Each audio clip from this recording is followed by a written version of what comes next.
Just a show of hands really quick. How many of you know anything about psychiatric drug withdrawal? Not bad. Okay. Anybody brave enough to say they've been through it themselves? Not many. Okay, cool. I'm glad to see. I just wanted to see. So thank you for coming. I'm going to be talking about my own story as a gateway into this subject, and then I'm going to share some evidence with you, some research that's emerging, and some patient voices. So for today, we're going to talk about prescribed drug dependence. This is not addiction, it's different. We're going to be talking about withdrawal, the incidence and severity.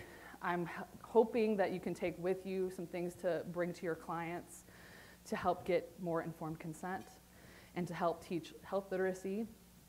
And I also want you to gain knowledge to better support clients that are experiencing withdrawal states or adverse events. And I also want to help you know what resources to trust and who are the big names in this world right now. What I am here to share is to share emerging trends in deprescribing in our community. We call that the layperson withdrawal community, in the media and academia. I also want to share patient experiences, and I want to ask for all of your help in this problem. I am not here to convince you that medications are harmful or to blame you for any of these problems. I do want to give a disclaimer. This happens every time. I've done presentations for about 194 audiences. Sometimes it can cause you to be uncomfortable. You might hear things you've never heard before. It might be hard to wrestle with because of what we do. I've even seen providers cry. All of that is cool. It will also inspire you. I hope it will bring you hope and maybe a new career path.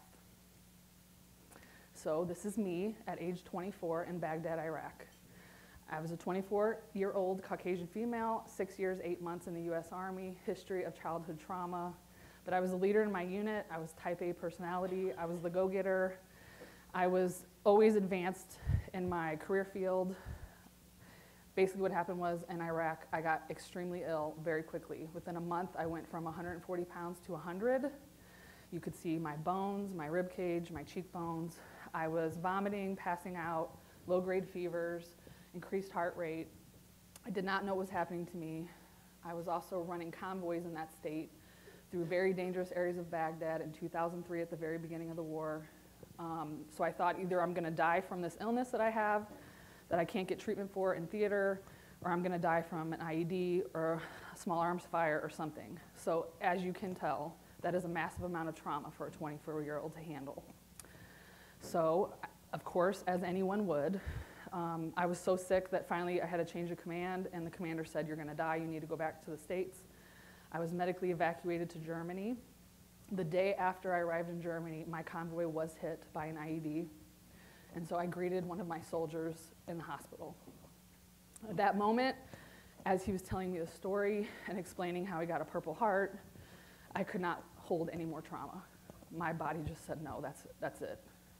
So I did what any good soldier would do. I saw the sign for psychiatry. That's where you go for help. I walked straight down the hallway, and I told the commander that I don't feel good. I can't handle Germany. I'm having a really hard time adjusting. Those were my exact words.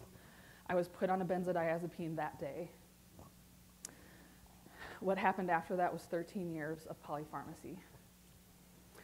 My symptoms were panic, anxiety, hypervigilance, increased startle response, agoraphobia. My diagnoses were PTSD, I hate the D, major depression, panic disorder with agoraphobia. I had 91 outpatient visits in 9 months.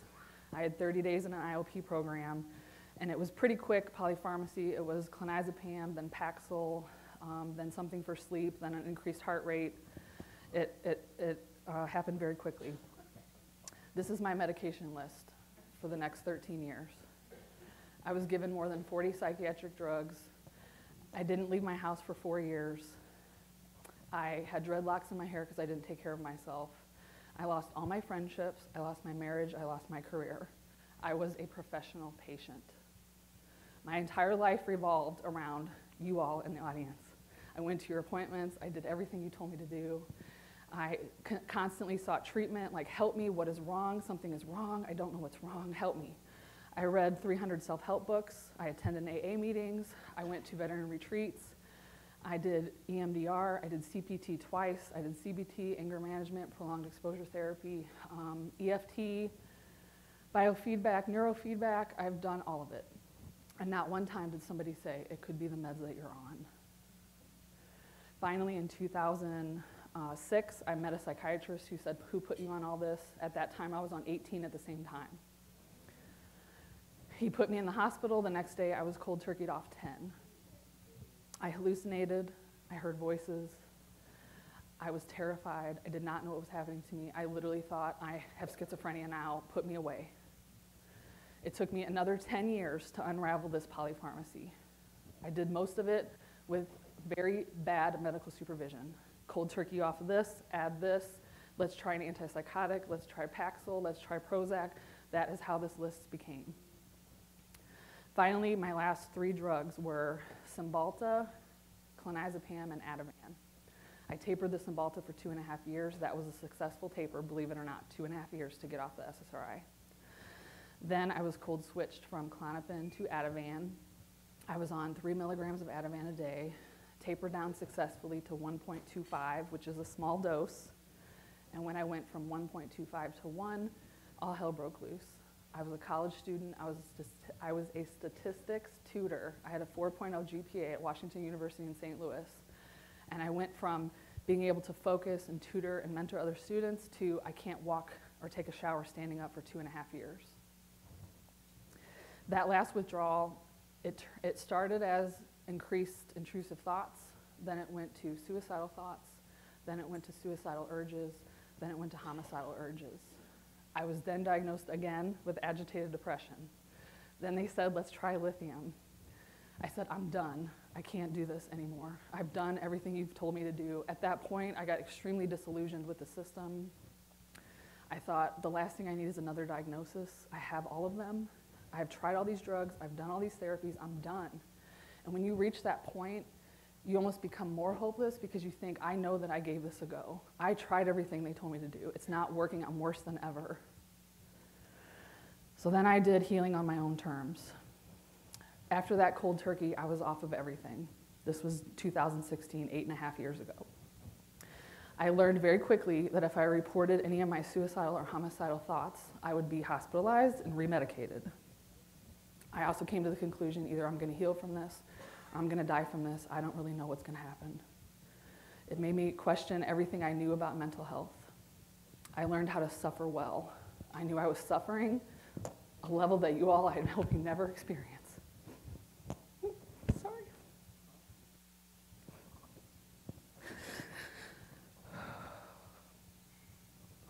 It's basically like having no nervous system. Everything comes through you. Everything. It's like extreme autism. I hate to use that word. I'm not trying to take that identity, but it's everything is too much all the time because your neurotransmitters are so messed up. So basically, I started from ground one. It took me to my knees. I had to learn how to read again. I had to learn how to talk to people. Like, I lost all my social cues. I couldn't stand up to shower for 2.5 years. I had to wait years to get exercise back, to be able to walk, to do anything. And in that process, I had to redefine myself, how I was going to relate to my distress, how I would relate to mental health professionals, how I would handle a panic attack. And guess what? I just lay there and take it. There was nothing to do. There was no medicine to take. There was no doctor to go to. There was no program. I had a lot of grief and anger once I found out. I'll never forget this, and this is a book, if anybody wants to read a really, really good book.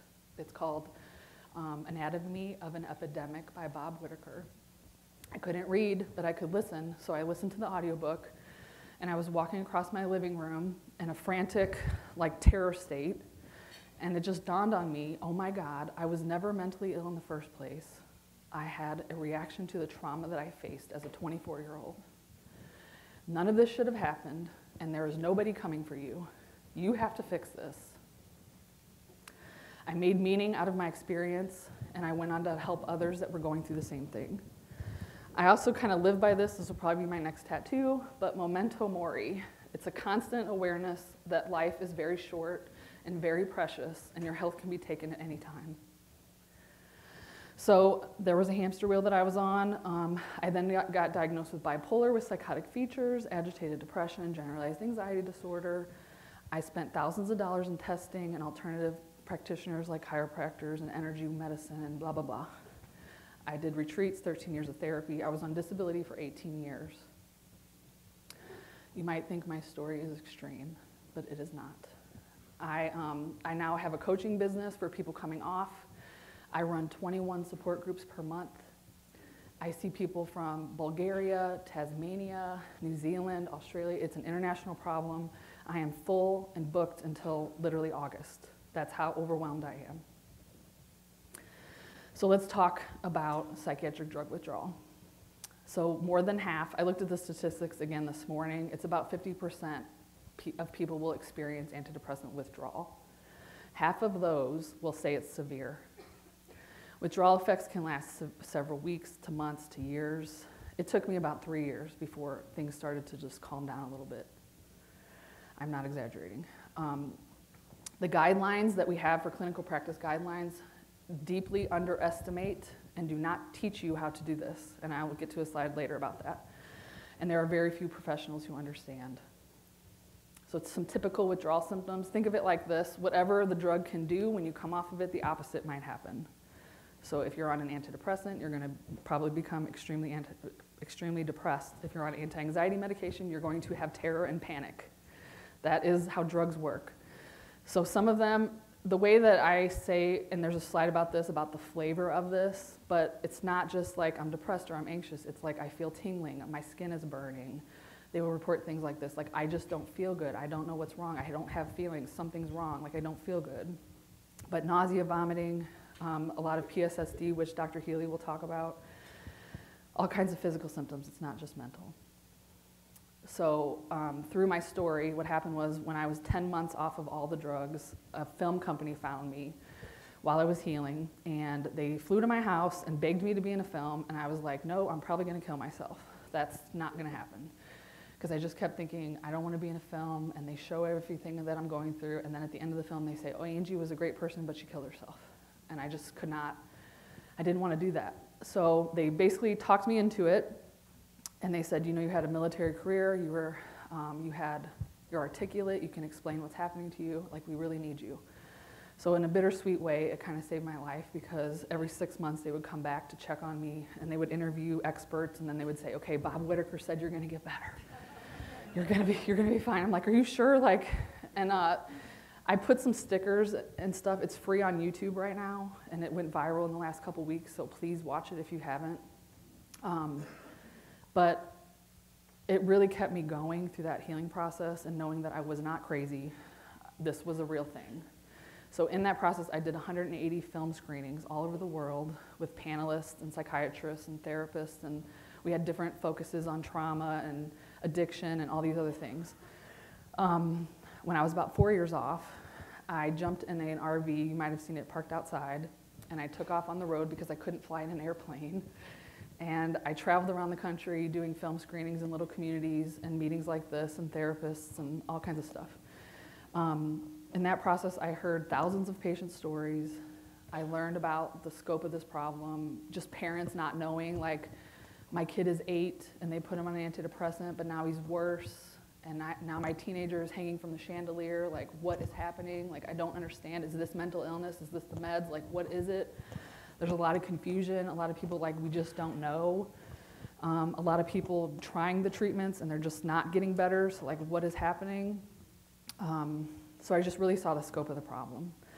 So I toured with the film for about 3 years, I stopped, and then I started coaching full time. So I've been coaching now almost 3 years. I've done a lot of advocacy around these issues. This was a Student Veterans of America and VFW fellowship on Capitol Hill. On the far right side was a meeting at the White House, and I found out the person that was the liaison to Donald Trump actually wrote a piece of legislation to go back and forensically evaluate all the suicides from the veteran community. It has never passed to this day. We would like to know what medications these veterans have been prescribed, what treatments have they tried, because knowing what I know of what I've gone through, I highly suspect this has a direct correlation with our suicide rate. So let's zoom out really quick. I will not spend a lot of time. You can go back and read this if you'd like. But in 2019, 19% of adults have received any kind of mental health treatment. 1 in 6 take a psychiatric drug. 10% go to therapy. Women are way more likely to experience therapy than men and meds. And 23% are mostly white adults, non-Hispanic. Adolescent girls is my focus because they are entering the mental health system higher than any other group. Impact of COVID, we all know, all of us got anxious. And I was like, finally, there's a reason for anxiety. So maybe now we won't believe in chemical imbalances. There's a reason, it's clear. But I will tell you, I have more clients that come to me because of COVID. They got increased anxiety, increased depression. It was situational. They were prescribed something. Now they want off and they cannot get off. So risks do not outweigh the benefits, these people will tell me after they find out what they actually were prescribed. So at the beginning, basically mental health utilization went down, then it spiked and it stayed high. Antipsychotic drugs were given to patients with dementia more than ever, and it stayed high. Anxiety and depression symptoms increased among people because we had no social connection, people were losing jobs, and emergency department visits were 50% higher for girls. Also, there was a huge explosion of telehealth services, DEA license changes so psychiatrists could prescribe across state lines, more school-based mental health screening, and the start of the 988 crisis line. Global mental health, Italy has an increased risk in 2020, or increased rate of utilization of prescribed drugs in 2020. UK spends £139 million more than the previous year in 2020. Basically increase across the world. This was interesting. I just wanted to share this. 82% of us will have some interaction with the psychiatric system. This is from Denmark. I wonder what the United States would be. But after psychiatric care, the quote in the paper was, individuals with any mental health disorder were more likely to experience new socioeconomic difficulties compared with control of individuals. During follow-up, they were more likely to become unemployed or receive disability, to earn lower income, to be living alone, and to be unmarried. That was exactly what happened to me. Also, Bob Whitaker's postulate of the book, Anatomy of an Epidemic, is that if our mental health treatments are so great, why do we have the highest suicide rate and the highest disability rate we've ever had? That is the critical thinking point. And 90% of adults believe there is a mental health crisis in the US. We are all mad, truly. So let's go to deprescribing. Okay, so that is a term from the geriatric world about looking at all the medications a person that was over 65 was on and deciding like what's redundant, what doesn't need to be there, what can we minimize risk with. So we're using that word now, but through psychiatry. So I want to talk about the flavor, like how do you know if someone should, or how can you spot this? I think this is a super important point, that what do you think you're looking at and what are you looking with?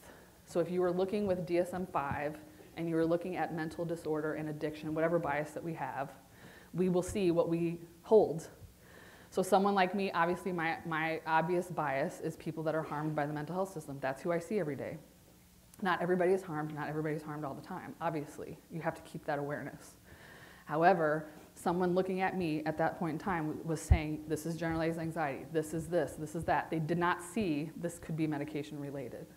So I just want to invite that opening, that maybe what you think you've been seeing could be wrong. So the flavor of this problem is, for me and for the people that I see, usually they're extremely dysregulated, they can't get a hold of anything, they might be doing EMDR, they can't quite compartmentalize or integrate, like something is going on, like why isn't this working?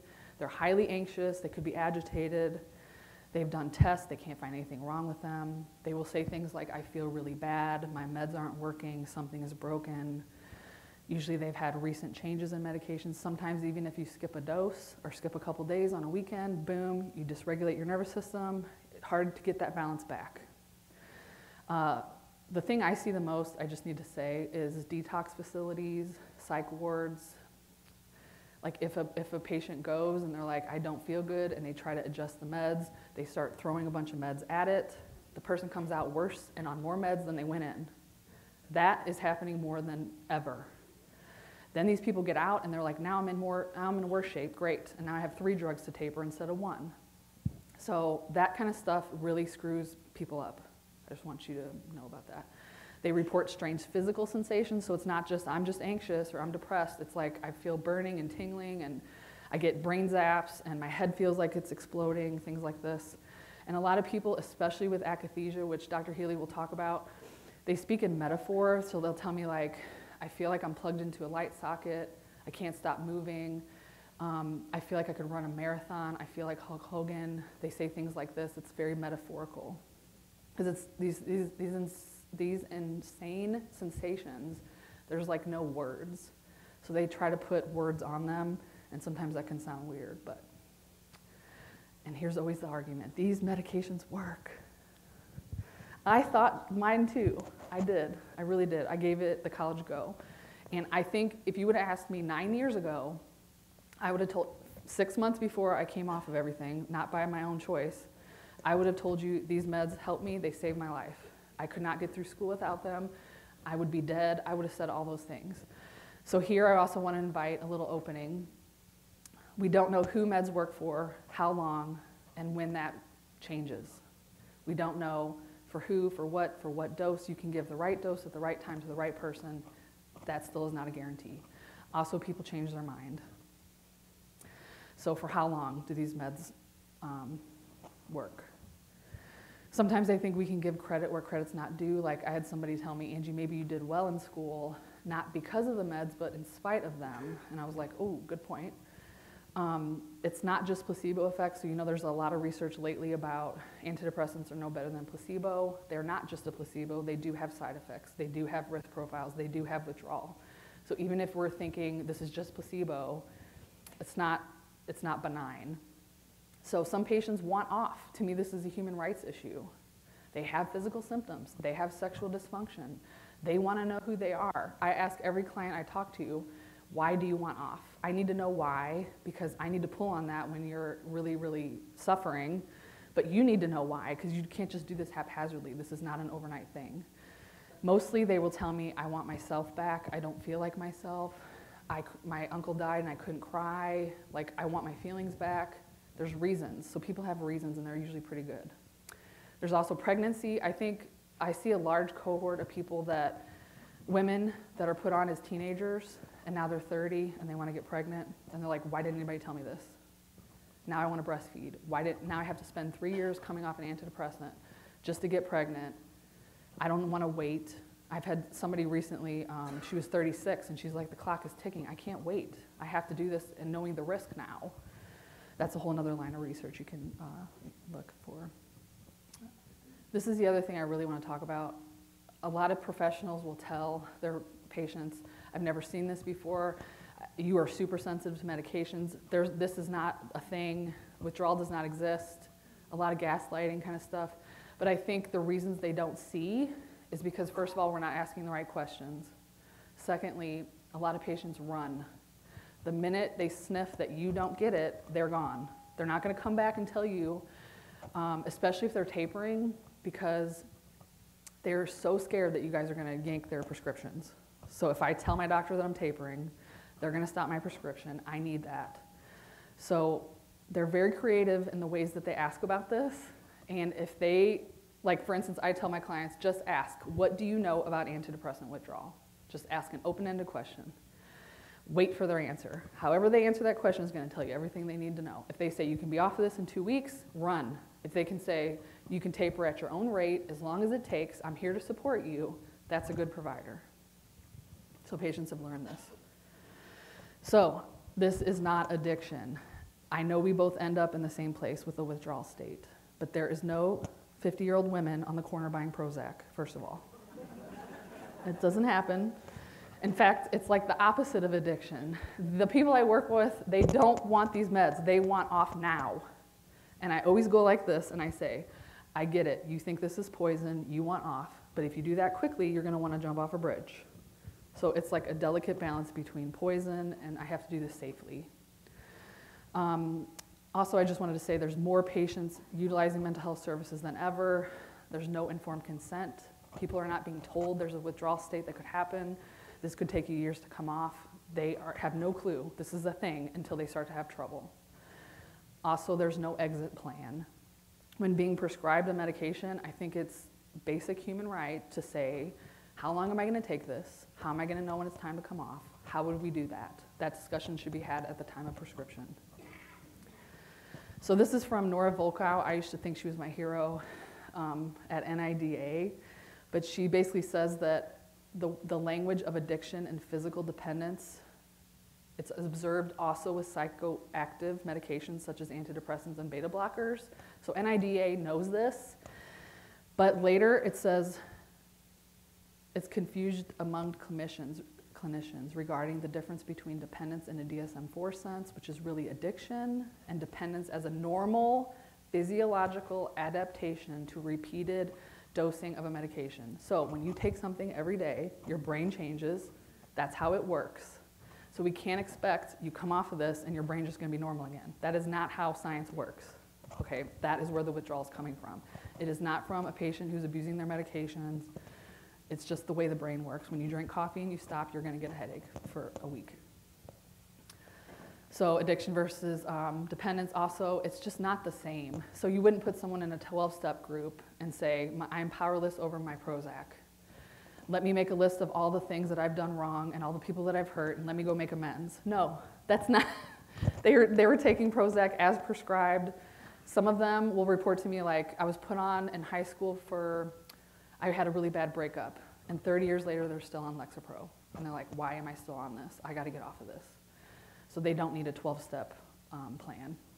Also stigma, just saying, for me, it's super stigmatizing for me to stand up here and say to you, I had mental health diagnoses, probably 8. I was prescribed medication. That medication hurt me. I had to come off. I am still injured by that 8.5 years later. Do you know how stigmatizing that is to say? People don't want to hear that. So this is my favorite quote from Medicating Normal when we were doing the screenings. This is a psychiatrist from Psychiatric Times, which is like the leading paper for psychiatrists. He says, the conversation has moved into the community. The Pandora's box is open. Many individuals have lost trust in the medical system. They have lost trust in organized psychiatry. They have lost faith in the ability of psychiatric diagnoses and medications to help them. These individuals are taking ownership of their distress and making sense of it in ways that speak to them with more authenticity. Organized psychiatry has a choice to make here.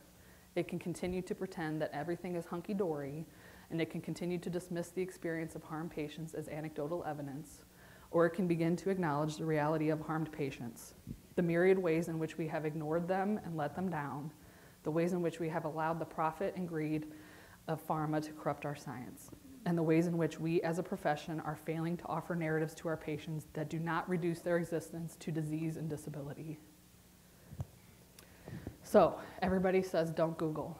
I'll tell you what, Google saved my life and has saved hundreds of thousands of lives. It is a thing. If you deny that, it's a thing. Everyone Googles, including your doctor. When you tell them you have something weird, they will sit there and Google. I've watched it. So the layperson withdrawal community is a consequence when providers don't have training, when psychiatrists don't acknowledge their experience, when therapists tell them it's all their trauma. What do you think they're going to do? They're going to go to Google. So our community, the layperson withdrawal community, it's people that have learned how to do this on their own through internet websites for more than 20 years. It is a consequence of a system that has ignored them. So here is some extremely important current sources of reliable information about deprescribing and tapering. Surviving antidepressants in the Withdrawal Project have more than 1 million hits a month. Benzo Buddies is for benzos, which are anti-anxiety drugs. Reddit, I'm not a fan. It's super scary. Try to stay away from Reddit, please. There are Facebook support groups, so you don't have to believe anything I've ever said today. In fact, I don't want you to. Go look on Facebook, type in a drug name, whichever drug name you like, and there is patient groups with patient experiences. There's also the Medicating Normal resources page. My disclaimer is you have to have discernment because there's a lot of bad info. There's a lot of scary stuff, horror stories, all the things. I was a horror story. I'm still a success story, but there's a lot of scary stuff, and patients that are dysregulated, that gets them more excited and scared, and they might do things out of panic.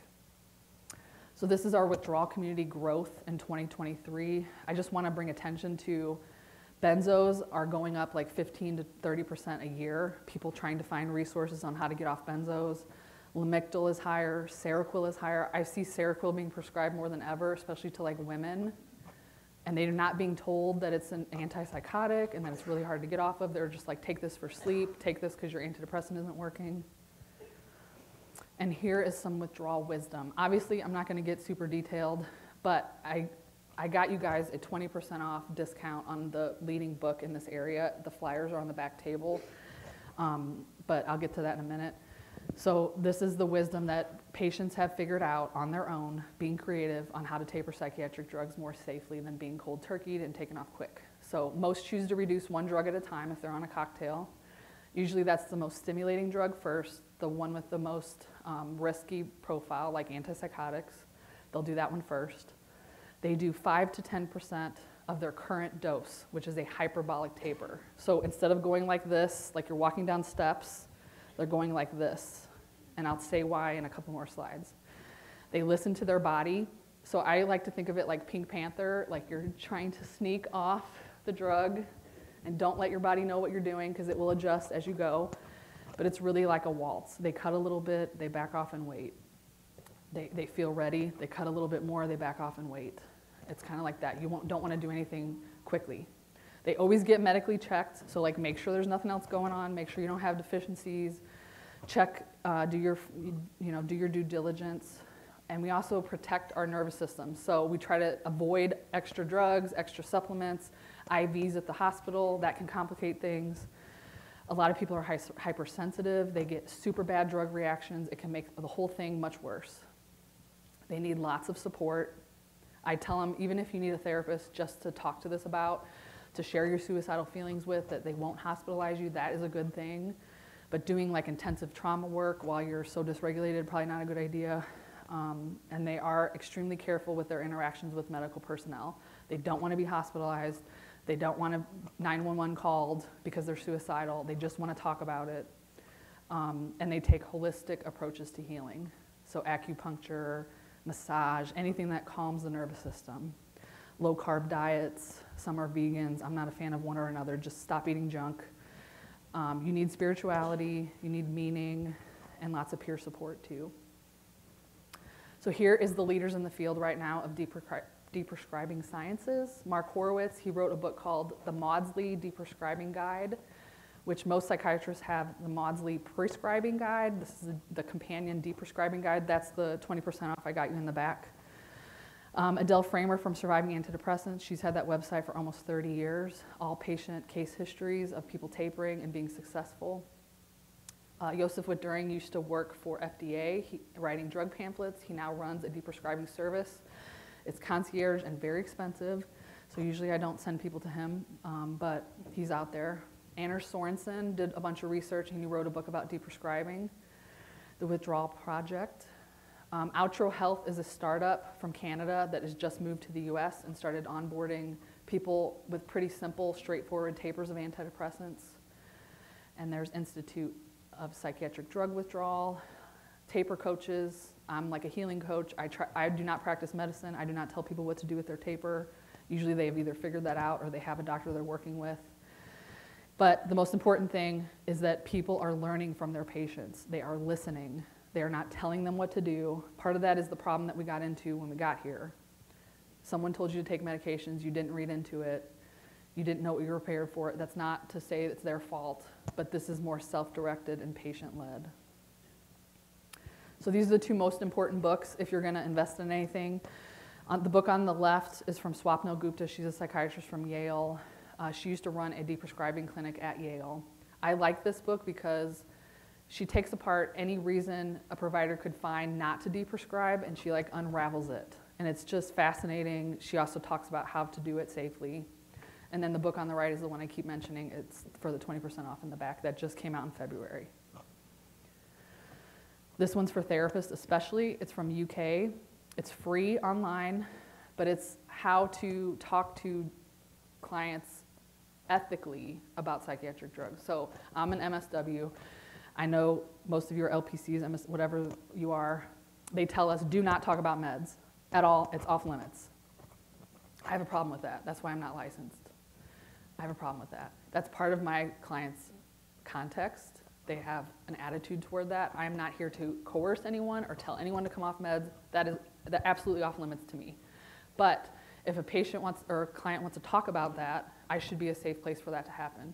So this book tells you how to do that in an ethical way and to talk about, like, what does diagnosis mean to you? What does taking psychiatric drugs mean to you? Like looking for meaning and having those conversations if that's appropriate. So here's some research.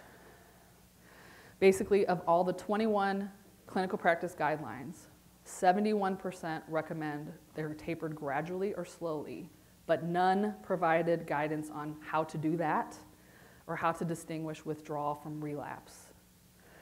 Also, because of this, like when you see a person who's put on a bunch of meds, they're changed in a psych ward, you're gonna think, oh, that's mental illness, put them on more, or experiment with the drug thing again. If you're not looking at it from a different perspective, like maybe this could be caused by the medications, is this really a relapse? Is this the original condition? What is it? What are we looking at? I think that can lead to more problems, and you're kicking cans down the road, and people are put on med. Like me, I didn't know, so I just kept taking more and trying more. So this is hyperbolic tapering. That's the curve we were talking about. So this is the most important thing. I am not a biochemist, but basically how I can explain this is think of serotonin receptors in your body. It's on like millions and millions of neurons in your body. The drug comes in between those two synapses. It occupies the space of serotonin. The body says, okay, there's plenty in the system. I don't need to make any more. And then when you take a person off too quickly, there's nothing there. That is where these physiological effects come from. That is the dependence. So they found on PET scan that it is a dose response where the body uptakes that drug in a hyperbolic manner, not a linear manner. So I know that sounds confusing, but that's why we are tapering in a hyperbolic manner to get off, to try to mimic the way the body takes the drug, not this quick, fast step approach. So I do want to say something about suicide because it's often rare, but every single one of my clients, obviously I work with the more harmed people, they have suicidal ideation very, very intensely. I am extremely comfortable working with that because I went through it myself. I know what it is. I'm not scared of it. But it generally appears in the more severe people, the people with akathisia, which is a movement disorder. They can seem very fidgety on Zoom. They're rocking, they're moving, and they're usually expressing like, I can't do this one more second, Angie. I can't do this. This is too painful. The most disappointing thing about akathisia, and like I said, David Healy will talk about this more, but of all the like 5,000 people I've seen in 2.5 years, I've asked every single one of them, has anyone diagnosed your condition accurately? And only 3 have been properly diagnosed. I have seen videos of people at Johns Hopkins with akathisia so severe, and they told them it was their anxiety. This is not anxiety. It's not. And I really struggle with, like psych wards, for instance, people pacing up and down the hallway. Are they just walking, or are they having a reaction to their meds? So more than ever, the most common thing I hear is, this is just your anxiety. And I want that to like be erased. No, it's not always the patient. I think we tend to blame patients for their condition instead of looking at other factors. It can't possibly be the drug, it has to be the person. So my cluster for suicide risk, and this is through experience, is they probably have akathisia, at least mildly. They have no meaningful in-person support. Usually it's like their family doesn't believe them, they think they're crazy, just go on meds, you're mentally ill, this can't go on this long, cut it out. They also will get confused about what's happening. So their psychiatrist is telling them that this is their mental illness, but they're reading on Google this could be a medication reaction. So then they get confused because they're like, what is going on? I don't know what's going on. And again, I'm not someone that's gonna coerce them to tell them what's going on for them. I think each one of us, even in this extreme distress, has to figure that out somehow. And then there's usually a hypersensitivity. The suffering, you guys, I can't even explain it. It's so bad. Your entire body is on fire. You are full of adrenaline. You cannot relax. There is no calmness in the nervous system. It is completely haywire. Everything is too loud. They can't eat food. They're nausea. They're gagging. They can't walk. They can't exercise. They can't talk to people. I mean, it is complete nervous system dysfunction, okay? So when it's suffering at that level and they don't know when it's gonna end, that with no support and no medical professionals that believe them is a recipe. The last thing I didn't put on the slide, but it stands out, is usually it's like, I read all the scariest stories and I believe that's gonna happen to me. This is permanent. That word permanent causes more suicides than anything, I would say. Nothing is permanent. Stop using that word. The body is self-healing. The body does adjust to a taper, even to a cold turkey. I'm a healer of cold turkey. I am not perfectly healed, but I'm closer than I've ever been. All right, so questions we need to ask. How do you feel your medications are working for you? Are you experiencing any side effects from your medications? Have you had any recent changes? What is your long-term goal? Have you read the pamphlets? So here's some patient experiences from current clients that wanted to share. I was asked a lot of questions, but the problem was my responses and pleading weren't believed. I so clearly described the akathisia, how it happened, how it felt, that I didn't want to die, but the suffering was unbearable. I even handed them information from the Akathisia Alliance. They stared blankly. Over 15 medical professionals said it was just anxiety. I don't know anything different that I could have said or done for them to believe me. So that patient left the system. They are tapering on their own at home. My psychologist, here's a good one. My psychologist consistently listened to my reality with genuine, I think he meant care, and later had the Maudsley deprescribed lines before I even did. I believe this approach saved my life. Believe our experiences. Listen to what we are telling you. Let our experiences guide you to support each of our specific needs. Throw away the book and hear our souls. So informed consent, I wish I was told about these warnings. I've lost my self-worth, my identity, my fiscal responsibility, even my free will. If I was told about this, this could have saved years, and it would have been worse than any panic attack. What I'm feeling now is worse than any other panic attack I've ever had. So here's some implications. I also want to say, if you go on TikTok right now, I believe culturally this is going to happen. If the fields continue to ignore this problem, there's enough people being harmed and talking about it on TikTok, you're not going to be able to ignore it forever. So it's on Facebook, Reddit, online groups, it's everywhere. People are having experiences all the time. So do we leave it in consumers' hands? Who are the real experts? And I think people need informed consent for going on and coming off. It should not be done overnight.